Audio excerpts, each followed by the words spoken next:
Madam Chair, this debate is about the Rohingyas in Myanmar. This debate is about how they are being pushed out of Myanmar and about how Myanmar wants these Rohingyas to have their own state. We believe that this is the wrong stance that Myanmar and the Rohingyas should take. Our stance basically is that we want integration between the two religions, i.e. the Muslim Rohingyans and also the Buddhist monks within the Rakhine state. We don't believe religion is a strong justification for state boundaries, and we believe that this will further aggravate the tension between these two religious groups. So our policy is simple. We want Myanmar to accept Rohingyas back into Myanmar again, accept them back into their houses. Because what's happening in Myanmar today? Rohingyas are being oppressed. They are being deported to bordering countries such as Vietnam. So when they are at the border, Vietnam doesn't want to accept them.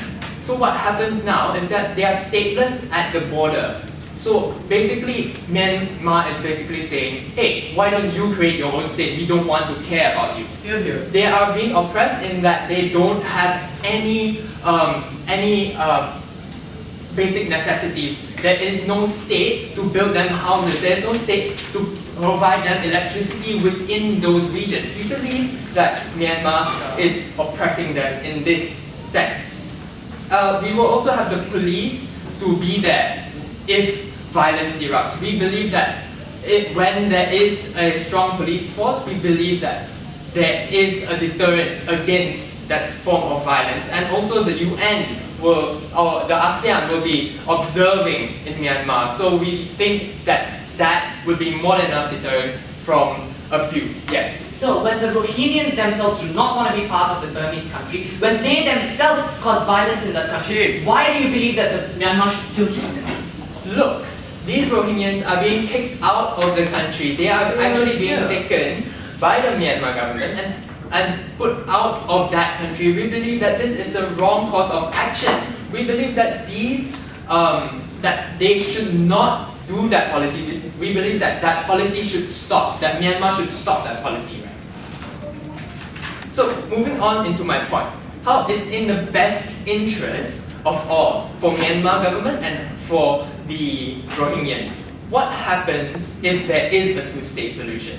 We say that it will fuel animosity because they are now officially another state. There is no longer a nationalistic sentiment, and Buddhist monks can use that rhetoric whenever they want to push for violence against that state, whenever they want to cut off trade, for example, against that Rohingyan state, towards that new Rohingyan state. Because we believe that when you have a new country, economy is extremely important, and especially the economy with trade with bordering countries, especially with their own country itself. So because of that trade, right? Because there will be a lack of trade, especially when it fuels animosity, especially when the Buddhist monks have that political leverage against the Rohingyans, we believe that that is harmful to the Rohingyans. But secondly, right, it may also drive the Rohingyans to extremism. For example, we saw this happen with PLO, and they had Hamas. When they formed their own Palestinian state, although it's not recognized by the world, they believed that they wanted to attack back towards Israeli forces. They believed that Israel was oppressing them because of the anti-Muslim sentiment coming from Israel. So what happens now is that the same thing will happen when the Rohingyans feel that the anti-Muslim sentiment from the Myanmaran state becomes so extreme until they've lost their whole country, until they've lost what was most dear to them. Because displacement is an extremely harmful to an emotional psyche, right? You have a lot of distress when you are kicked out of your home. You have a lot of distress when you hear that you can't get food because because Myanmar doesn't want to trade with you, because they don't want to make the Buddhist monks more angry at them. Jensen. Yes. Jensen, but there's already so much violence in the state. These people are causing so much problem in the state. Why don't we just push them away, just like what we do with all kinds of terrorists? Because that will fuel them more. If you were listening to my speech, the whole substantiation was there. Deal with that in your speech, right? Secondly, it helps integration. We say that if we stay within that same state, if we stay with the same people, it will be the mingling and proximity that will help to integrate these two religions. Because it may not help the first generation right now because they hate each other, right? But when you see their children eat together, when you see them share the same facilities together that Myanmar will be providing all of them, when you see them in the same neighborhood or they go to the same schools, that proximity debunks the myths of they are evil, they are tyrannical. We believe that these myths are best debunked by proximity when there is a relationship between these two people, because especially at such a young age where social interactions are best created, are best thought of. It's your overtime. Where social interactions are best created. So in that form of young age, when you force them to be together at the same neighborhood, we believe that this is the best solution to create a sense of unity, because you're in the same state, you are in the same neighborhood. You want to fight for better infrastructure probably. You want to fight for the government to give you better infrastructure, and you want a better name for your whole school probably. And that sense of unity is there with proximity, with a sense of talking to each other and sense of relationship. Because of all of those reasons, we believe that this motion should stand. Thank you. The only form of analysis coming from Jensen is this, right? There's an anti-Muslim sentiment from Myanmar towards Rohingya, and somehow, when you keep them together, integration can occur, right? And unity can be achieved. Listen, Jensen, right? This is not like a bottle of marbles and you can just have different colors and you can just shake and it will just integrate. No, it's not that simple, right? When you analyze the status quo in Myanmar itself, Rohingya in Myanmar is not the only problem which is occurring within Myanmar, right? We are also having this political transition within Myanmar, whereby they have just came out from this whole military junta political administration, and slowly they are moving towards a democratic state, right? Is it important for us to now keep Rohingyans within Myanmar? We say probably it's important, but when you compare the harms in both paradigms, the harms with keeping the Rohingyas within Myanmar is much greater, right? On the first level of rebuttal, we say that Rohingya is not even willing to stay in Myanmar. There's already clashes going on in Myanmar. Why is there a dire need for the Rohingyans to further stay within Myanmar when they don't feel there's no sense of belonging within their own country? Isn't it then better, have a seat, I'm just going to start. Isn't it then better to give them another state, another place where they can actually claim sovereignty, where they can even work with other countries, right? They can even improve. Why is there a dire need for you to further suppress them by forcing them to stay within your country?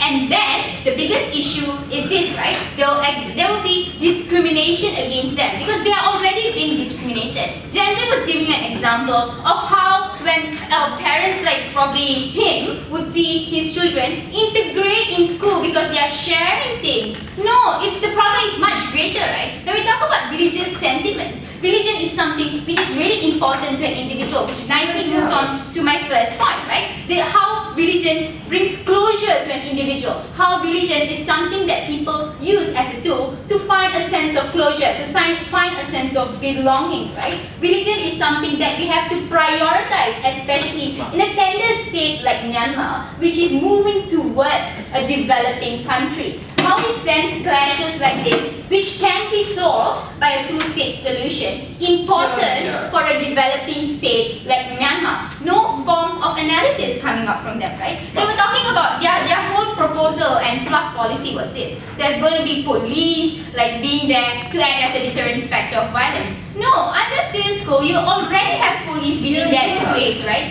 They are not acting as a deterrent factor. Violence, especially when you talk about religion, becomes more aggravated. You know why? Because when we talk about Muslims, then we analyze places like like Middle East, we see how they take it as a form of holy war, right? It's a form of xenophobia that they have. Now, the idea that you're giving them is this. Like, you don't only have to go against the Muslim xenophobia which is already Muslim xenophobia which is already existing. You even now have to have a new Buddhist xenophobia, right? Which you give further when you ask the Rohingyans to stay and suppress them within Myanmar. We say this is not important. It is much better for the Rohingyans to have their own state. It is much better for Myanmar to also have their own state, to be within their own place. Yes. So your statement, your unqualified statement here is that when people have no sense of belonging and they want a new country with autonomy, they should be allowed to have that. Yes, exactly. No, but there's a difference when we talk about autonomy, and you have to analyze the status quo in Myanmar itself, right? We are talking about religion, we are talking about huge clashes between Rohingyans and Myanmar. If you don't feel like you belong in India, you can always migrate to Malaysia, you can always go somewhere else.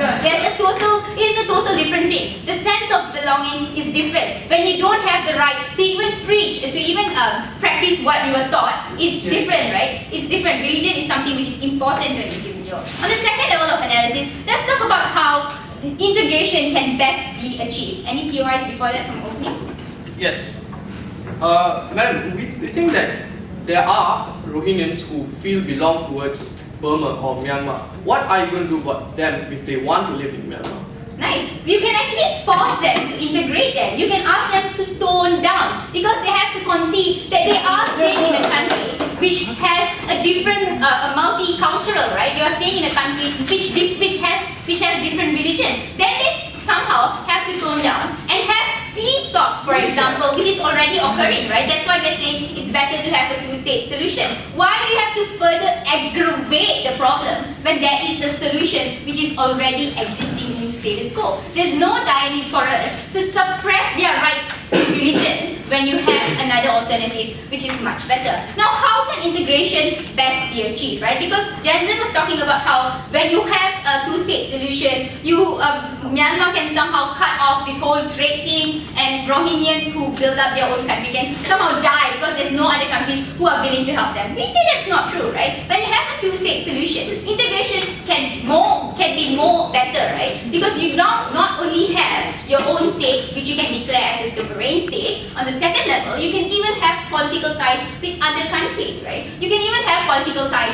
with states, with Middle East countries to further enhance your economy. There's always an alternative which is existing. It depends on you. It depends on how well can you tolerate the situation. If you can tolerate, then by all means stay in Myanmar. We are not saying that you can't stay in Myanmar. But if you don't have the sense of belonging, then why do we further have to suppress them and give them this idea that you don't belong here, but you have to stay here because Rohingya is supposed to be here? That's not true. Now, the nature of unity is the third level of analysis. When we talk about unity, unity can only be achieved when you understand, right? When there is tolerance on the first level. So if you cannot have in status quo in Myanmar itself, tolerance and unity doesn't exist. That's why you're having clashes between the Rohingyans in Myanmar and also the Buddhists in Myanmar. So when tolerance cannot be achieved, we say it will further aggravate them, and then it will further cause more problems, and probably it will elevate the problem which is already existing in Rohingya. We say unity is something which is really important for a state. So when you have the two-state solution which is existing, they can unite, right? They can be one together within their own area. They can come up because there is no form of development which occurs without any form of repression, without any form of clashes. We say this is one of the best time for Myanmar to proceed, to develop, and with having the Rohingyans within Myanmar, it's further going to aggravate the problem and it's not going to help Myanmar. A two-state solution is the best solution that we have currently. If you have a better solution, please, by all means, Tibian, please save the debate, right? So what have we brought to you in today's debate? We have told you how the situation in Myanmar is already bad. They have a political regression which is already going on. And integration can only best be achieved if you have the two-state solution. If you give them the sovereignty, if you give them the freedom to practice their religion, then we are so proud to oppose.